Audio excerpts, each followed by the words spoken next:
The fall of the Femme Fatales, how a toxic cult of manipulation led to their downfall. Watch as we dive into the shocking details of their downfall, the role of astrology in their personalities, and how their obsession with power led to their ultimate demise. Justice was served, but not without a heavy price, and destroyed families, unions and friendships, even a whole community. The town had always been a quiet place, where everyone knew everyone else's business.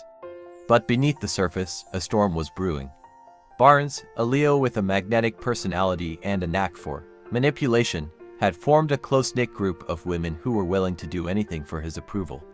Alicia, a Scorpio with a sharp mind and a thirst for power, was his right-hand woman. Michelle, a Gemini with a silver tongue and a dual nature, was the mastermind behind many of their schemes. Janet, a Pisces with a dreamy disposition and a tendency to follow the crowd, was the most vulnerable of the group. Together, they formed a toxic cult of manipulation, luring women away from their partners and exploiting their weaknesses. Barnes was the puppet master, pulling the strings and feeding their egos, with promises of love, power, and security. But his true intentions were far from noble. He was a predator, using his charm to manipulate and control those around him. The group's downfall began when Barnes contracted HIV. The disease spread quickly through the group, leaving them physically and emotionally shattered. But the disease was only the beginning of their troubles. As the truth about their actions began to surface, the women found themselves under investigation.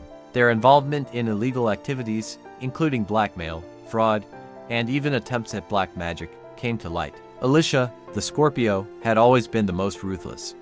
She had orchestrated many of the schemes, using her intuition to manipulate those around her.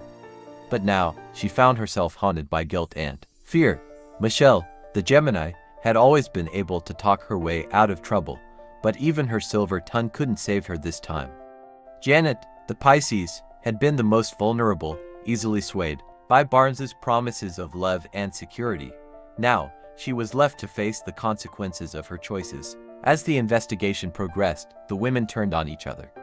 Alicia accused Michelle of betrayal, while Janet tried to plead her innocence.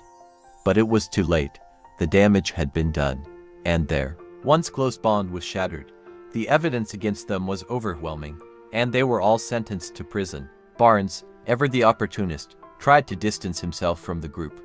But his past caught up with him, and he too found himself under scrutiny. His charm and charisma were no match for the weight of his crimes, and he was eventually arrested, his once powerful presence reduced to nothing. The town, though shaken by the scandal, began to heal. The women's victims found closure, and the community came together to rebuild. The story of Barnes and his group of manipulators became a lesson in the dangers of greed, betrayal, and the consequences of one's actions. As for the women, they were left to reflect on their choices.